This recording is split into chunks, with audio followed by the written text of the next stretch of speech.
Today's Keys to the Commonwealth episode is brought to you by Nova Insurance. Are you a business owner or property manager in Kentucky or the surrounding states? Protecting your investment has never been more crucial. Nova Insurance specializes in commercial risk advising for your commercial business, as well as your commercial real estate and rental properties. With personalized service and expert advice, Nova Insurance ensures you are covered from every angle. Call 859-687-2004 today or visit them at novainsuranceGroup.com. Nova Insurance, securing your future one policy at a time. Now, today's episode.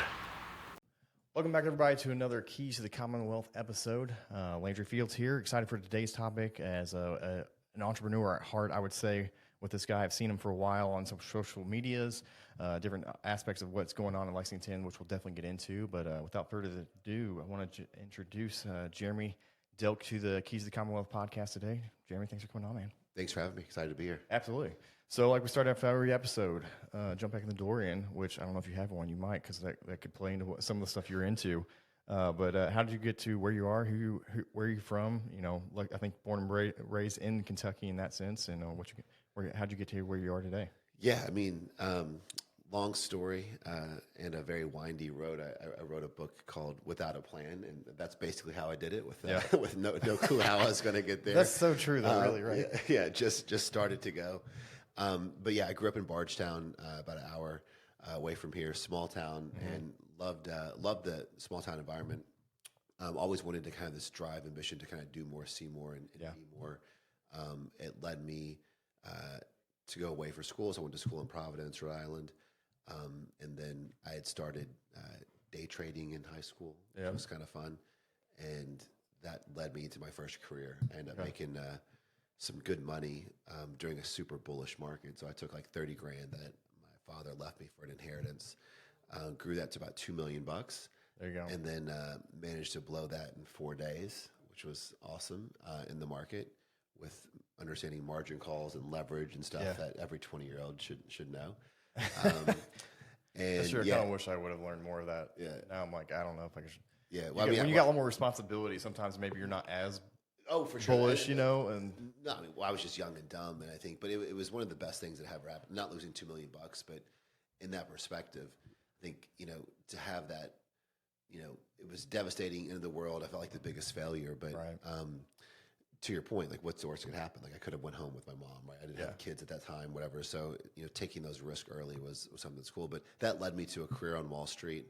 I was the youngest institutional trader in Fidelity history. I would argue that's probably still the case. I was 20 years old. So, I mean, you have to be 18 to be licensed. So, I mean, I was pacing pretty swiftly.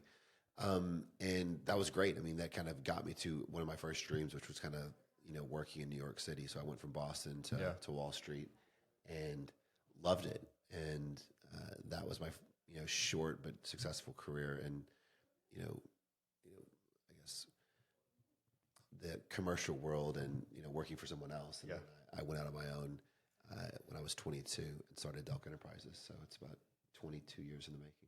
22 years in the making. Delk Enterprise is your main thing, obviously, and within there's a lot of different aspects of what you've got going on within that space. But I would start first of all. I mean, what brought you back to Kentucky then, in that sense? When you've obviously experienced New York, the stock trading aspect of Wall Street, and so forth like that. What was it about? Like, hey, I want to come home and do something on my own. So I wish it was just like this internal calling. That was this fucking great story. Right.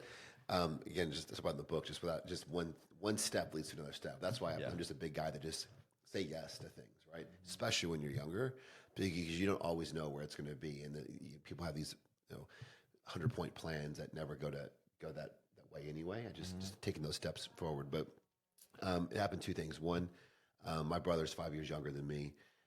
He was going to school in Louisville and was contemplating going to the military. My mom was like not really into going into the military. Sure.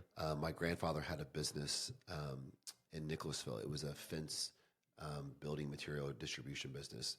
That vinyl fence. You ever drove by R.J. Corman's place?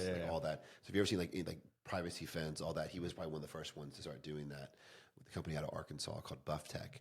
So we had a distribution business in Nicholasville. So that's really why I'm still here. So why Nicholasville? That's the biggest question. Why Kentucky, but why Nicholasville and Lexington?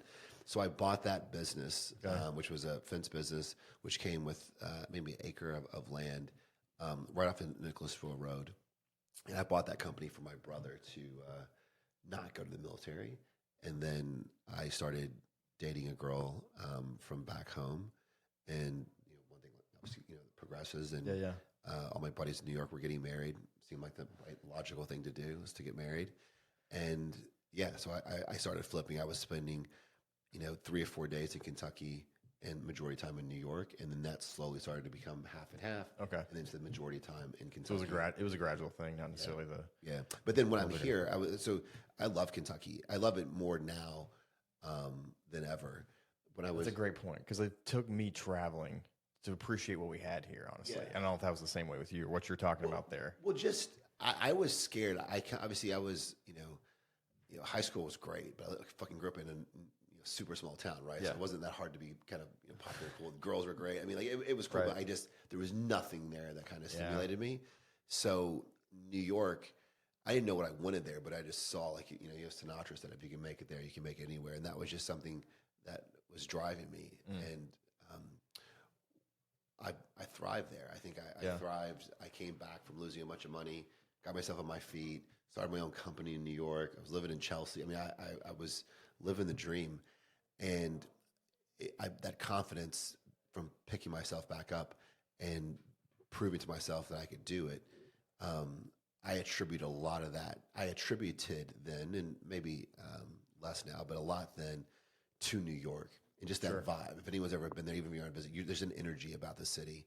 And I was deathly scared about moving back to Kentucky, that I was going to lose that edge, or I was going to lose that kind of thing. I didn't. But, it was natural. And Lexington is far different than obviously Bardstown. But now, today, fast forward, I think we're so spoiled. I'm fortunate and blessed to travel all around the world several times, and Lexington, for what we have for entertainment, cost of living, housing.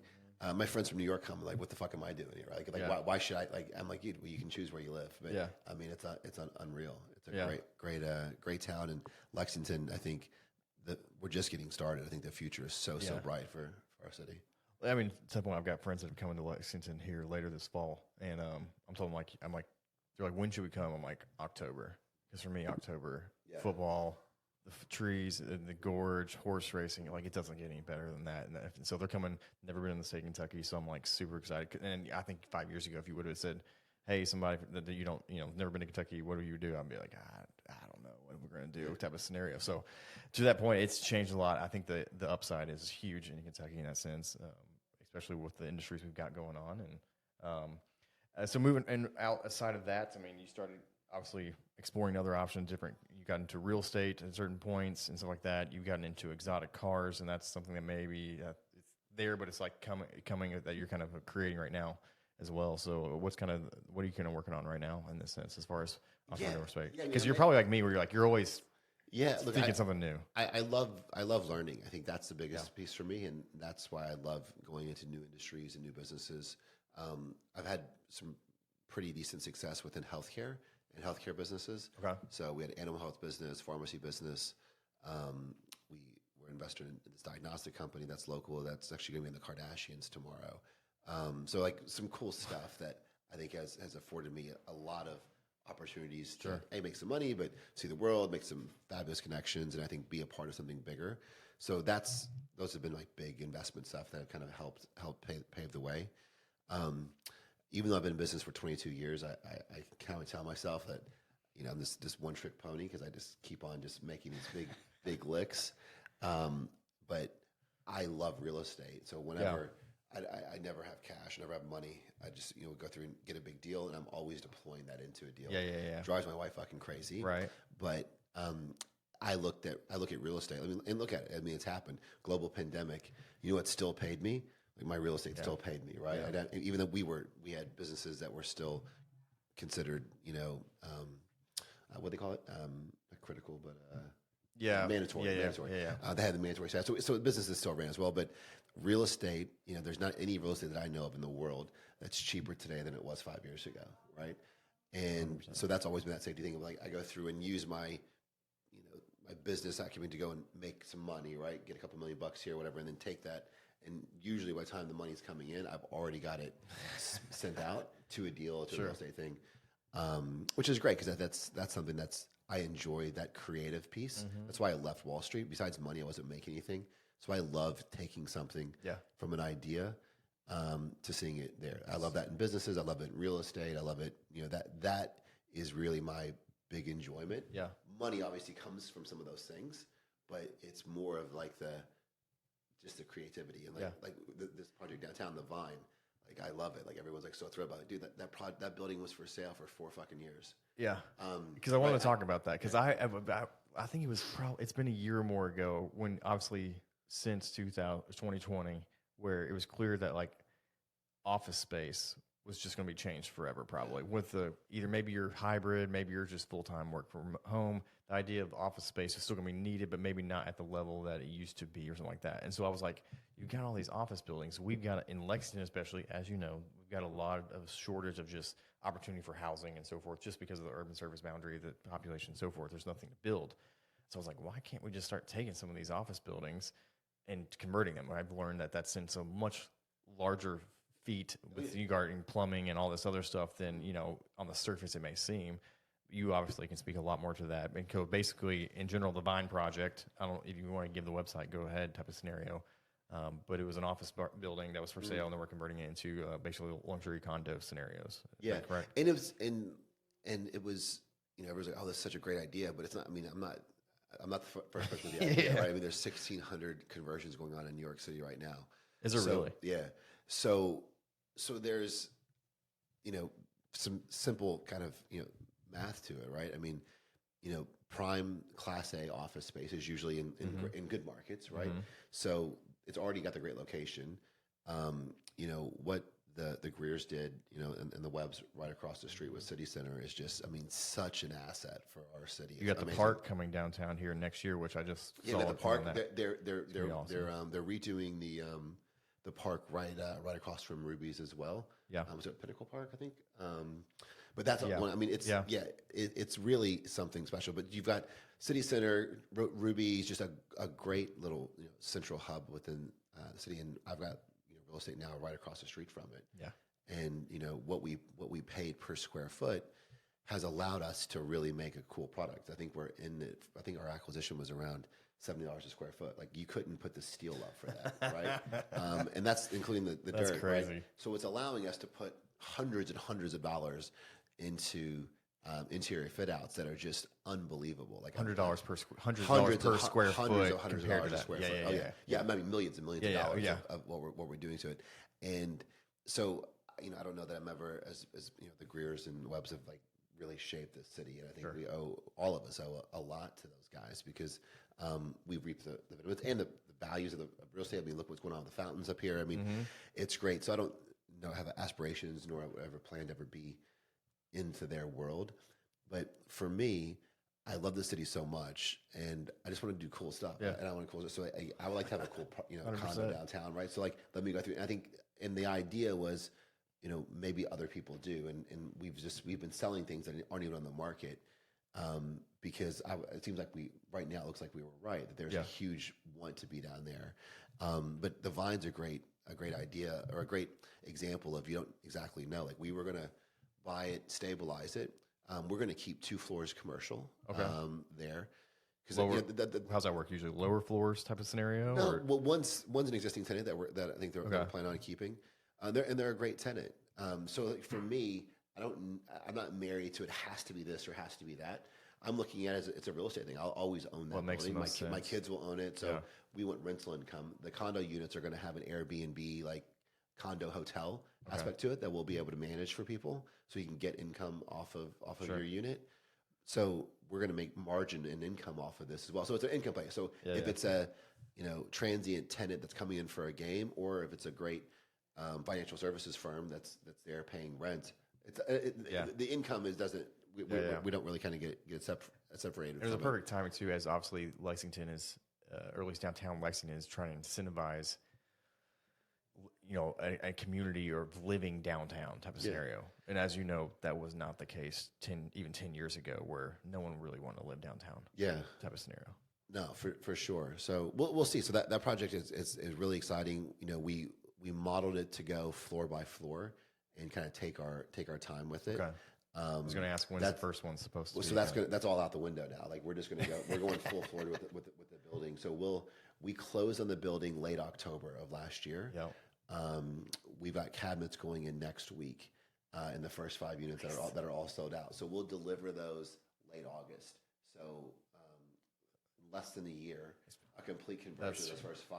How much of that was like planned out as far as approval with like a lot of it was planning or anything like that? We started early, so we had obviously in commercial you have a much longer diligence period. So we had Steve Graves Architects and those guys really doing a lot of work ahead of it. So we had a pretty good design set.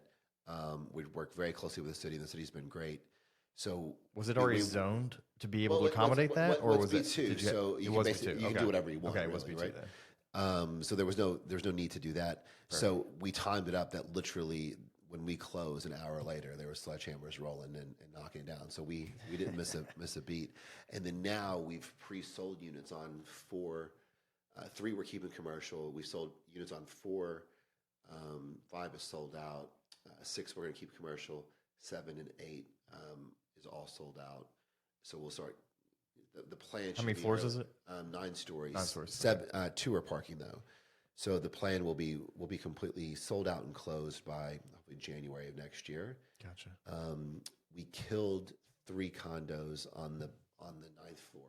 Just going to have a penthouse that I'll probably end up keeping and renting out as like the Mac Daddiest Airbnb in Lexington. But we're not ready to announce it yet. But we've got a super awesome local chef restaurateur that is going to bring just like a really kick-ass fine dining restaurant. Okay. That's year round on the 9th floor, so outdoor patio, etc. And then we have this cool rooftop that'll be members only, with light bites, pizzas, raw bar, that kind of thing, and a rooftop pool. So I'm building it partly because I think it'd be cool, and I'm going to be a big customer. I'm the same way. But I think Lexington, there's people like, why do we have to go to Miami or St. Bart's to have some really cool experience? Because there's obviously money here. You got horse money, you got bourbon money. There's a lot of that kind of stuff here, but that never keeps it here type of scenario. And I'm sure some people would want to stay here in that sense. Yeah, well, I mean, just to have like a different experience. Like I don't know what I would rank in Ruby's, but I would argue I'm probably a pretty top. At least I'm guaranteed top 10 a customer at Ruby's, and I love it, and I'll always be that big customer. But that's the place to be, right? The Ruby's Bar is like the place to be, and it's really because it's the only place to kind of be. I know there's Tony's people, whatever, so I'll probably get in trouble for all that bullshit. But I've actually never even been to just Tony's. having another really cool place that can be an experience. I think that's where I spent a lot of time in Miami, the Caribbean, etc. But Miami especially, like that.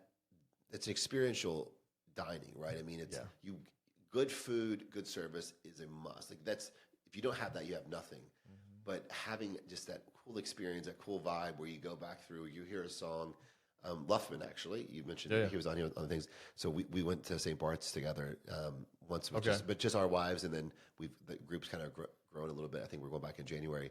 But like that's kind of the vibe. Like there's a restaurant called Shalona, which is on the beach in St. Bart's, and like obviously we can't bring the ocean, but it's just a fucking cool vibe. Sure. The food's phenomenal. Yeah. But you're commenting and you're thinking about like that ambiance, that experience, the music that's loud, and like that's kind of the thing that. Why can't you have that on a Thursday Especially night when you don't have that everywhere here, it's going to stick out even more so. Where people are like, I want to, not everybody, but there's definitely going to be. Yeah, or do it once, do it twice. Yeah, exactly. I mean, I think that's something we're excited about it. Great food, and we want it. I mean, it's going to have a price on it, just to kind of cover everything that we're doing. But we don't want it to make it crazy expensive either. I mean, I think we'll be right in line with that Ruby's price tag, or even a little bit better. It reminds me of like the Manchester Hotel, obviously that opened downtown, and they created obviously that from scratch. But just like they're like, I want to build. They just like, hey, I want to be creative. I want to build something that I think would fit this community, fit this area. Yeah. And those of you that are able to start doing so, I think ahead of the curve, especially as things progress downtown with the new park. I mean, that amphitheater is going to be 4,000 seat amphitheater. Yeah. I don't think most people realize that. I mean, it's going to be some legit concerts down there and so forth like that. Yeah. I'm buddies with Nick and Wes both on that project, and then obviously Garrett, who's running hospitality, and it's a great product. I mean. You walk into that lobby bar, you don't feel like you're in Lexington, right? I mean, and that's exactly what they wanted to capture. Exactly. And they nailed it, right? I mean, I think they did a really great. Their rooftop's phenomenal. I did tell them mine's going to be better, but their rooftop's awesome. But no, I mean, it's a phenomenal product. And then they're early still, right? And they're still, as an independent hotel, it's a hard go to get there, and they're doing it, and they're doing the right way because they're going to maximize everyone's value there. By keeping it independent. And when you're independent, it takes a while for people to really get that name recognition. It does, but positively, like they've already the horse community's kind of really latched onto it. So it's doing well during Keeneland sales and meets and stuff. Bourbon Trail does well, but once Town Branch is fully done, I mean, that's their backdrop. It's gonna be awesome. It's gonna be beautiful. It's gonna be awesome.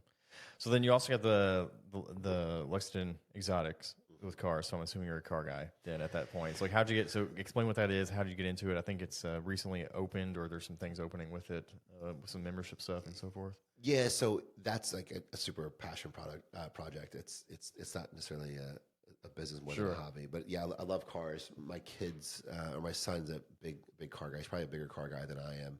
So the Lexington car community is really just unreal. I mean, the amount of cars that we have in town, when you look at a town like this, I don't know. Oh, it's crazy. Okay. I mean, like buddies from New York. I mean, Miami has this because Miami's crazy.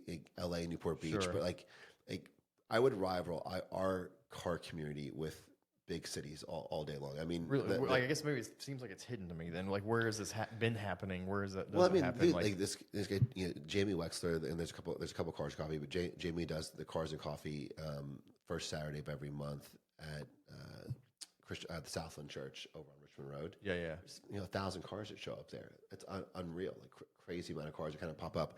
But last weekend, Steven, who owns Triton, they did there's a Keeneland Concourse big car show that goes everywhere. That's out in the lawn. But before that, they had on Friday night they had a hangar party, and really cool. There's Lambo. I don't know if you know KR owns Longship. He's got a Lamborghini STO was out there. I took my Cobra. There's frog Porsches. I mean, it's crazy, and there's just so much of it out there. So so the Lex Exotics came out. I have a commercial project over in Nicholasville. We put walkthrough plans there. Yep. That's one of our podcasts here. Yeah. He was just in the office here last week. Aaron, okay, cool. Yeah, he's a super smart kid. Met him a couple Christmases ago and invested in that deal. It's such a great concept. But on the other side of walkthrough plans, I had like this excess space. I had bought too many cars, and my lifts. I had 4 lifts, so my garage could hold 8 cars. 6 cars, 4 cars and 2 lifts. My garage could hold 6 cars, and I'd bought a 7th. So I was like, what am I going to do with it? So that's what we created this car club, which is great. I mean, it's a place for buddies to hang out, and members can kind of go through. And we've had different events and private events and stuff there, but it's cool. Yeah. Then back to the book / we were talking a little bit before this as far as just what you outside of the business world and sort of like that, with quick kids, taking trips and so forth like that, and just what the book has meant to you as far as your life and journey. Talk a little bit about that, what we were talking about, and what you've been planning as far as. Yes, that's I think a different passion in that sense. No, for sure. So the book, I've gotten. What's the book called again? It's called Without a Plan, and Without a Plan. It's done like a million times better than I ever expected. I really wrote it for my kids. I thought maybe my mom would read it. But Forbes picked it up last year, like one of the top 4 business books, and the feedback that I've gotten has just been amazing. And it's not just been like, oh, I learned these 7 fucking tactical tricks to make business, because that's what the book was, the first draft of it, and I kind of ripped it up because it just felt so disingenuous. Because I was talking about business and the business stories and learning and things I took away from. My experience and my journey, the good, bad, and the ugly. I was like, hey, I killed it in this deal. I got screwed and paid millions in fines. That's authentic, and that's what people want to hear. Yeah. So because otherwise it's not all lollipops and gumdrops, right? So I wanted to kind of give them everything, and I gave them everything with business, but I didn't really let in the personal side of it, and that's what felt disingenuous. Yeah. Because entrepreneurship is it's very exciting, all that stuff, and everyone likes to do it, but it's fucking miserable, man. Right? Is it really? It's fucking. I love it. I'm maybe a masochist. There's some part of us that's insane. I love the pain, and I love the struggle, and I think you're paid you're paid at a scale of how much stress you can handle and pain you can take. I really and the problem and the level of the problems that you can solve. That is directly correlated to how much money you make. And I love that process. I really do. But I wanted to tell, like, when, I had this whole FDA thing and paid millions of dollars in fines, like, what the fuck, how did that affect me, like, in my head, right? Because, like, because it's scary. It's a lonely place sometimes. And I also talked about family. I talked about mistakes I made. So I was way more vulnerable than I think I even could have been. It was therapeutic and also painful writing, but I think it was so well received because I don't think everyone's going to go and follow my journey, but I think you can relate. Anyone can relate to it because we've all had loss, we've all had death, we've all had struggles in our lives, and you can either choose to really let those define you, or you look at those moments and you define them. And that's what I kind of talked about. So a big part of that is kind of the family and family dynamic and stuff. So I started doing this 5 years ago, and I don't know what I want to do with it yet, but I'm trying to come up with this moniker of this 4-trip challenge. That anyone can do it, but I'm really hitting dads because I know you said you had 3 kids. Yeah. I've got a 10-year-old, a 5-year-old, and a 5-month-old. And I've been a 5-month-old. Yeah. Wow. Because I've been thinking about this whole trips with dads, especially type of thing. Well, because moms do it all, right? Yeah. And dads are fucking I was at home. We just come back from the lake yesterday, and like my son, he's closer to 6 months. And like he's just my little buddy now, right? I mean, laughing, dad, kind of cute and whatever. And like he's like sees me, hears my voice, and we just dies laughing. And my wife's joking like, "Oh, I'm glad you're building a relationship now." I'm like, "I'm worthless. What am I going to do?" Like from 0 to like 3 months, like it's all mom, right? And really throughout life, so much of this is all mom. Like moms are the most underrated. Yes. They deserve all the credit and they do all the work. So. And that's where your kids most time go to. Like they're going to come to you, like my son will come to me for homework advice and like sports and those things. But there's a component with that maternal figure that's just more natural. Yeah. So I started doing this trip for every 5th birthday milestone. Each kid solo, they can pick wherever they want to go. Right. It's 1 to 5, 10, 15, and 20.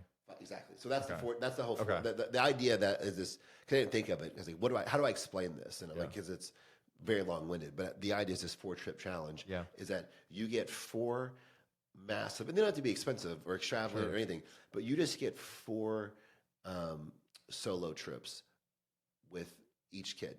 Their lifetime, really. I mean, because after they're 20, think about it. I know, because it wasn't even like 98% of your time by the time they go off to college. You spent, I think, like 98% of their life. With the time that you will spend with them. Well, I mean, there's so many stats, right? I mean, 16 summers. I don't know if you've heard that one, right? That you only really have 16 summers with your kids. Because again, like my kids going to the lake with me at 5 months. Does he really remember that? So not till 2 are they really remembering it. 18, they may be going to college and not even want to hang out with you. So it could be 15 or 16 summers. Dude, it's so short. I know. And those are filled with travel, lacrosse, travel teams, whatever it is, and sports activities. So 4 trips a year, 4 trips during a lifetime, 5, 10, 15, and 20. So my son's first trip was Legoland, and my daughter's was Barbie World. And that connection that you get on that, because we took a flight to Barbie World, was in Dallas, and then I don't think I knew that existed. Well, it doesn't. It's like a pop-up thing after the movie. And we have a cute post on it. It was great. It was a quick 3 days. I think we did. We did the American Girl doll and Hotel. Yeah. We did all the stuff. Went out to Sugar Factory, and then my son was Legoland, and we did the rides. Legoland did the whole deal. We went to Good Steakhouse in Tampa, and like just had a real nice time. But with that bonding of like going to bed every night, traveling just for dad, that I'm telling you, like that made our bond like just a million times, tighter. For sure. Because it's just you. Like you're the only parent that they have there, but they're the only kid. So like it's really that intense time that they get uninterrupted 100%. With you. And it was massive. And then for my 10th So my second trip for my son, it's kind of got a little crazy, but he chose Dubai. So we just came back from Dubai a couple months ago. Talk about a place that's changed and will continue changing. Oh, it was amazing. And I've been there like 30 times on business, but this is the first time like on a real cool. And like he's into cars, he's into like cool meals and stuff. So like we had like the best time ever. And those things, and I've talked about this on only one other podcast, but there was like a father-son host, and he had done like one or two big trips with his kids. And it was cool to hear him talk 20 years later. It's like, dude, that's like one of my more core memories. I was getting ready to say that you get even for us. Yeah. Oh, dude, it's unimaginable. And now, luckily, with technology, like I'm able to capture it. I didn't capture like I have pictures from the Legoland thing, but I was very deliberate on capturing, the Barbie World thing and the Dubai trip, and it's all on my social media, so you can kind of see them. Yeah. But it doesn't matter where you have to go, but you can do something big. I mean, if you really think of it, hey, like let's save up, $500 a year, $2,500, like whatever you want to do. Yeah.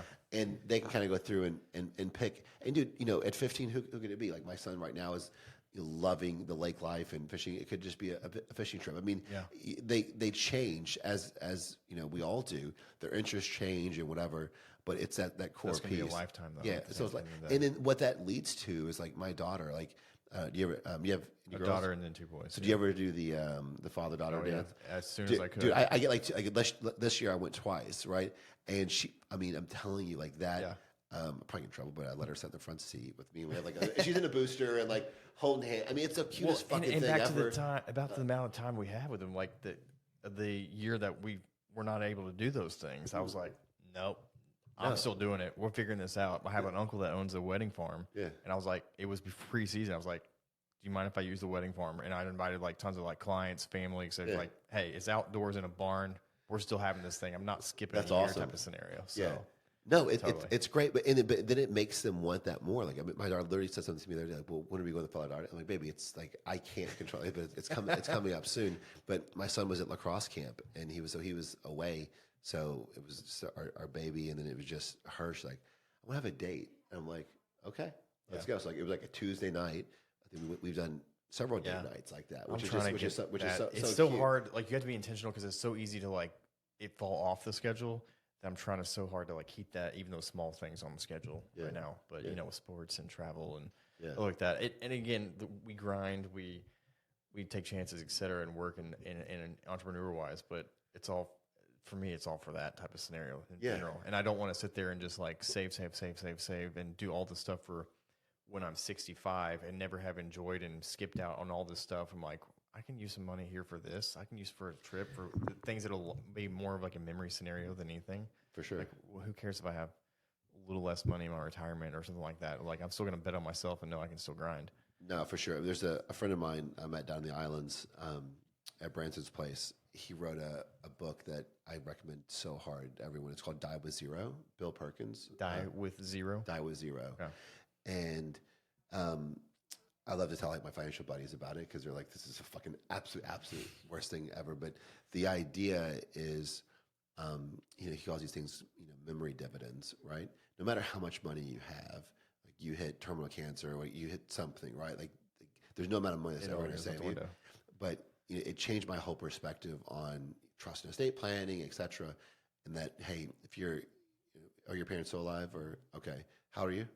I'm 38. 38. So God forbid in 20 years your parents pass away and they leave you a bunch of money. That money isn't going to really change your life. Yeah. But when you were 28 or 25 and just getting married, like that money actually could have been more impactful. So like so often we plan and I think a lot of high net worth individuals were like this. My trusts were set up in the fact that they were, incentive based. So they were going to get core things taken care of, and then when they were 25 or 30 years old, they would get a big lump sum. Yeah. But until then, it was like you make $100,000, I'll match $100,000. I was doing this, and like I remember we were on a boat, we were on a big yacht for like my birthday trip or something, and I was like FaceTiming Bill. My wife set up a FaceTime with me, and I was telling him like I was so happy, like I was like this is so well thought out. He's like, yeah, let's just fucking. The dumbest thing I've ever had in my life. I'm like, well, cool, man. I appreciate that. Thanks. Fucking like $40,000 worth of docs, but thanks for just shitting on it. Yeah. And he's like, dude, if your daughter wants to be, a poet in Chelsea, right? She's probably not gonna make a lot of money, but if that's what makes her happy, like, why would you set up something for her that's going to force that's designed to make her do something that she doesn't want to do? And the hack is what you're planning for all those things is for your kids not to fuck it up when you're not here. Sure. You solve for that by give them the money now, right? If your charity needs money, you want to leave money to charity, give the money to the charity now. Like, it's going to do more. Help the kids out for the first house. Like, kind of go through and do that. So the whole idea is the saving for retirement. Like, saving for what? How many people retire at 60 and then get sick and then they can't travel, can't do it? You see it every day. Yeah. So when you're 100 years old in a nursing home, I don't give a fuck how many zeros in your bank account, right? All you really have are those experiences, right? So that's what you should be kind of spending. That's what things are going to remind. Not the stuff. And again, I buy all the stupid shit, like the cars and stuff. I like that, but I like it, and that builds something with my son that we go through and take cruises down Military Pike. So you know what I mean? Like that. So it's a different thing.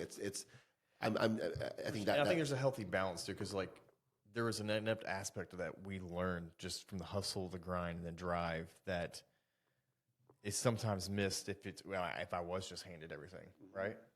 And so I'm always fighting that balance of like, how do I help, especially my kids or anybody else in general, of figuring out the idea of like grind, drive, and hustle type of scenario, but be willing to take chances at the same time. Because I forget who I was the other day, I heard something like that, but they basically were kind of saying, we've always been taught this mentality that if you just grind hard enough, work hard enough, like you're going to make it. And like, yeah, you can make it, you'll be fine, etc. But if you really want to do bigger things or have that idea of like high net worth individuals or anything like that, a lot of times that comes down to luck of something happening and you not being afraid to take chance after chance after chance, and eventually some of these things start happening type of scenario. So I was like, you know what, in some ways luck is a lot, it has something to do with it. It's like I'm a firm believer that I don't think entrepreneur is something that is taught, right? I know there's entrepreneurship programs and stuff like that, but you still have to just do it. You either are one or you're not.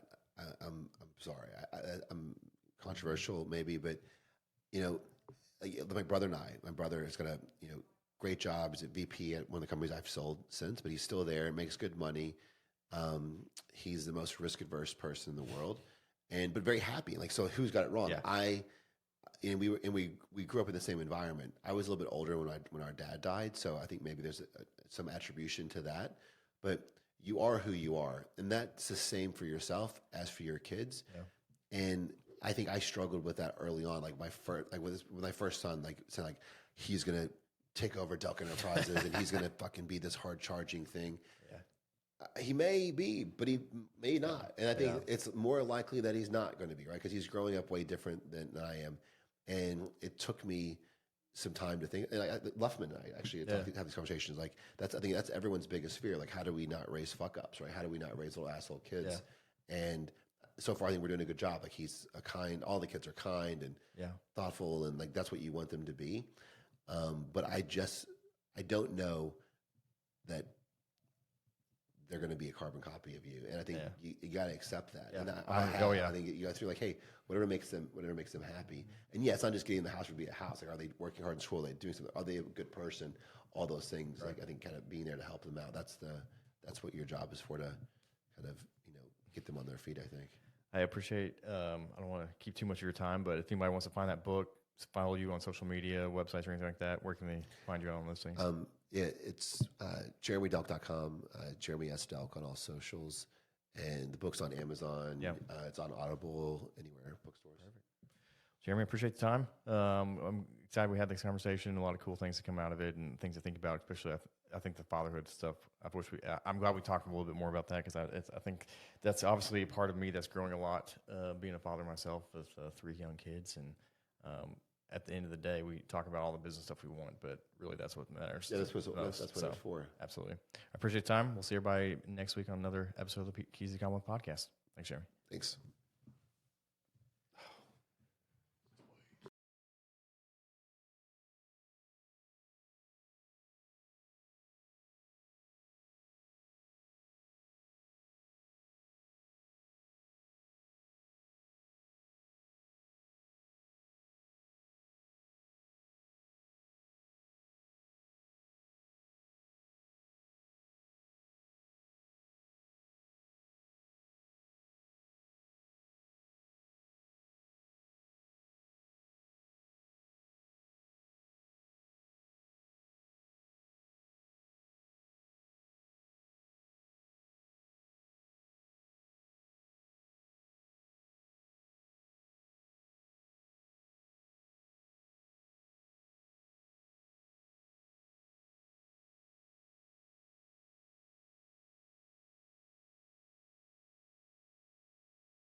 To learn more about this podcast, visit our page at keystothecommonwealth.com. To connect with Landry regarding insuring your investment portfolio, email Landry at novainsuranceGroup.com or call 859-687-2004.